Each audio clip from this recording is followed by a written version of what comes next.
औरतों का असमत दरी यानी रेप होने पर रेपिस्ट को बेल और पीड़ित को जेल होने लगी। रात के अंधेरे में पुलिस द्वारा सबूत चलाए जाने लगे, रेपिस्टों को फूल माला से स्वागत होने लगी और इस तरह वह महान देश कहां से कहां पहुंच गया। अनपढ़ राजा की कहानी। दोस्तों, किसी देश में एक अनपढ़ राजा राज करता था। लोगों में ये मशहूर था कि वह चौथी पास था और साथ में बहुत अहंकारी भी था। उसे रुपए पैसे धन दौलत की बहुत ज्यादा हवस थी। हजारों साल पुराने देश के एक गांव में एक बहुत गरीब परिवार में उस बच्चे का जन्म हुआ था। जब बच्चे का जन्म हुआ तो ज्योतिषी ने कहा, यह लड़का बहुत बड़ा सम्राट बनेगा। माँ बाप ने जब पूछा कि कहाँ से मेरा बेटा सम्राट बनेगा, हम तो गरीब लोग हैं, तो उसने कहा, नहीं नहीं, तेरे बेटे के ग्रह नक्षत्र बता रहे हैं कि तेरा बेटा बहुत बड़ा सम्राट बनेगा। गांव के स्कूल में ही वह बच्चा पढ़ने जाता था, लेकिन पढ़ने में उसका मन नहीं लगता था, तो चौथी क्लास के बाद उसने स्कूल छोड़ दिया। गांव के पास ही एक रेलवे स्टेशन था, तो घर का खर्चा चलाने के लिए वो लड़का वहां स्टेशन पर चाय बेचता था। वह लड़का कभी कभी गांव के सारे लड़कों को इकट्ठा कर लेता और उनके सामने वह एक खाट डालकर उस पर चढ़ जाता और भाषण देता। धीरे धीरे आसपास के गांव के लोगों को भी इस लड़के की भाषण अच्छी लगने लगी। जब वह लोगों के सामने भाषण देना शुरू करता तो बंद ही नहीं होता। एक बार ज्योतिषी ने कहा था कि लड़का बड़ा होकर सम्राट बनेगा, सो यह लड़का बड़ा होकर एक दिन उस महान देश का राजा बन गया। पूरे देश में उसका नाम हो गया चौथी पास वाला राजा। लोग उसको चौथी पास राजा कहते थे। उसे कुछ पढ़ने समझने में आता नहीं था। अफसर आते कुछ कुछ अंग्रेजी में चपड़गू करते, उसको समझ में नहीं आता। अफसर जो मर्जी करे उससे साइन करवा लेते, जो मर्जी करे वो उस राजा से पास करवा लेते। फिर धीरे धीरे राजा को इस बात से शर्म लगने लगा कि लोग उसे चौथी पास कहते हैं, तो उसने एक फर्जी डिग्री बनवा ली।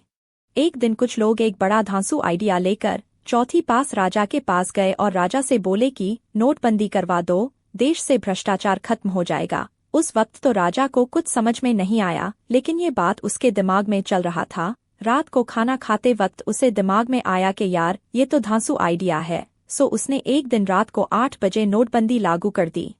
चौथी पास राजा ने पूरे देश में ये ऐलान करवा दिया कि आज से और अभी से 500 और 1000 रुपए के नोट नहीं चलेंगे। इससे देश से ब्लैक मनी और आतंकवाद खत्म हो जाएगा।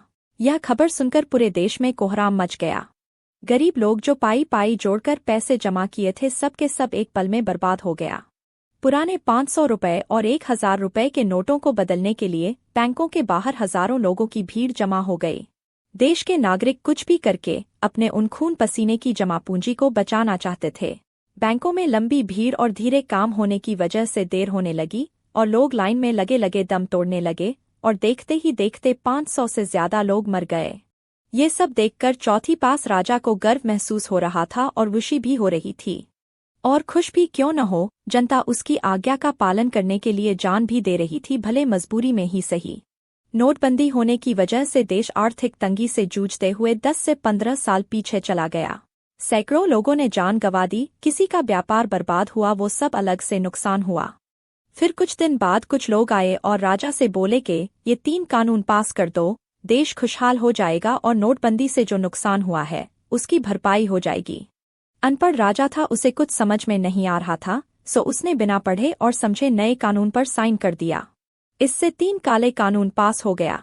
ये कानून किसानों के खिलाफ था, तो इसको लेकर देश के किसान सड़कों पर उतर गए और जगह जगह चौथी पास राजा के खिलाफ मोर्चे खोल दिए। 1 साल तक देश के किसान उस 3 काले कानून के खिलाफ प्रदर्शन करते रहे।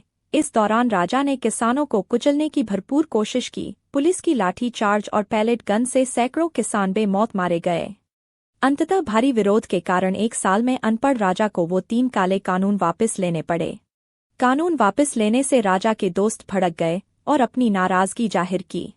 इस पर राजा ने अपने दोस्तों को बुलाया और कहा कि देश के सारे बड़े बड़े ठेके, बड़ी बड़ी कंपनी और सरकारी पैसा भी तुम्हें दिला दूंगा। नाम तेरा और पैसा मेरा रहेगा और तुम्हें 10% का कमीशन मिलेगा। आखिर चौथी पास राजा ने अपना दिमाग लगाकर एक बहुत बड़ा प्रॉफिट वाला धंधा शुरू कर दिया। इस तरह से राजा के दोस्तों को सरकारी बैंकों से लोन के रूप में फ्री का ढेर सारा रुपया मिलने लगा। बड़े बड़े ठेके मिल रहे थे और देखते ही देखते देश की संपत्ति में लूट मार मच गई। राजा के ये कारनामे उन लोगों के लिए एक मुंहतोड़ जवाब बन गया जो उसे अनपढ़ राजा बोलते थे। राजा ने अपने दोस्तों के साथ मिलकर सबसे पहले देश के सरकारी बैंकों से पैसा लूटने का मंसूबा बनाया। दोस्तों ने राजा से कहा कि एक ऐसे बैंक अधिकारी को बुलाओ जो हमें पैसा आसानी से दे दे और ज्यादा चूचपड़ न करे। तो इस पर राजा ने एक ऐसे सरासर भ्रष्टाचारी जिसके ऊपर पहले से 10 फाइलें खुली हुई थी, जिसके ऊपर 10 कैसे चल रहे थे, उसको बैंक का मैनेजर बना दिया और उससे कहा कि मेरे इस दोस्त को 10,000 करोड़ रुपए दे दो, नहीं तो तुम्हें हम जेल में डालेंगे। भ्रष्टाचारी मैनेजर डर गया और उसने राजा के दोस्त को 10,000 करोड़ रुपए सरकारी बैंक से दे दिया। धीरे धीरे इस तरह करके राजा ने अपने दोस्तों को 16 लाख करोड़ रुपया से ज्यादा की रकम सरकारी बैंकों से अपने दोस्तों को दिला दिया।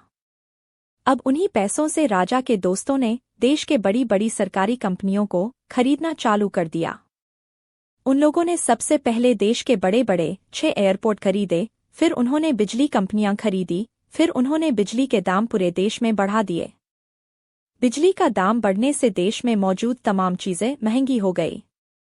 इसी क्रम में राजा और उसके दोस्तों ने देश के बड़े बड़े सी पोर्ट खरीदने चालू कर दिए, फिर उन्होंने कोयला खदान ले ली, फिर उन्होंने पुलिस को भेज भेज के जो लोगों की कंपनियां थी उनको प्राइवेट लोगों के हाथों में बेचने के लिए मजबूर कर दिया। जो नहीं माने उनसे बंदूक के बल पर जबरन उनकी कंपनियां छीन ली और मनमाने दाम पर सामान बेचने लगे।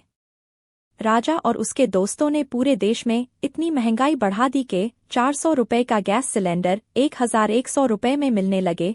पेट्रोल जो पहले 71 रुपए था अब 110 रुपए में मिलने लगा। डीजल जो पहले 55 रुपए में था अब 90 रुपए में मिलने लगा। पेट्रोल, डीजल और बिजली बिल का दाम बढ़ने से पूरे देश में महंगाई इतनी बढ़ गई कि लोगों में हाहाकार मच गया। दूध का दाम इतना बढ़ गया कि छोटे बच्चे के मुंह से दूध का नेवाला भी छीन गया। फिर खाने पीने और घरेलू चीजों पर राजा का गंदी निगाह पड़ा। राजा ने सरसों का तेल पर दाम बढ़ा दिया। जो पहले सरसों का तेल 90 रुपए लीटर होता था 214 रुपए लीटर कर दिया। इसी तरह उसने कॉपी, पेन, किताब, दवाओं पर भी भारी दाम बढ़ा दिया और इसका सारा प्रॉफिट राजा और उसके दोस्त उठाते रहे। पूरे देश में महंगाई की मार से त्रस्त जनता में हाहाकार मच गया। लोग अब राजा के खिलाफ आवाज उठाने लगे और बोलने लगे तो राजा ने फरमान जारी कर दिया कि जो मेरे खिलाफ बोलेगा उसको पकड़कर जेल में डाल दो। इस फरमान के बाद पुलिस ने एक एक करके लोगों को पकड़कर जेल में डालना शुरू कर दिया। अब देश का हाल ये था कि अगर कोई राजा के खिलाफ बोले तो जेल, अगर किसी ने राजा का कार्टून बना लिया तो उसको भी जेल में डाल दिया, अगर किसी ने राजा का नाम गलत ले लिया तो उसे भी जेल में डाल दिया, अगर किसी टीवी चैनल वाले ने राजा के खिलाफ बोल दिया या किसी न्यूज़ पत्रिका वाले ने राजा के खिलाफ कुछ लिख दिया तो उसे जेल डाल दिया, अगर किसी कोर्ट के जज ने राजा के खिलाफ कोई ऑर्डर कर दिया तो उसको भी पकड़ के जेल में डाल दिया। इस प्रकार चौथी पास राजा ने देश की मीडिया को, पत्रकारों को, उद्योगपतियों को, जजों को, किसी को भी नहीं छोड़ा, सबको अपने कंट्रोल में लिया। फिर शुरू हुआ औरतों पर अत्याचार का खेल। औरतों का असमत दरी यानी रेप होने पर रेपिस्ट को बेल और पीड़ित को जेल होने लगी। रात के अंधेरे में पुलिस द्वारा सबूत चलाए जाने लगे, रेपिस्टों को फूल माला से स्वागत होने लगी और इस तरह वह महान देश कहां से कहां पहुंच गया।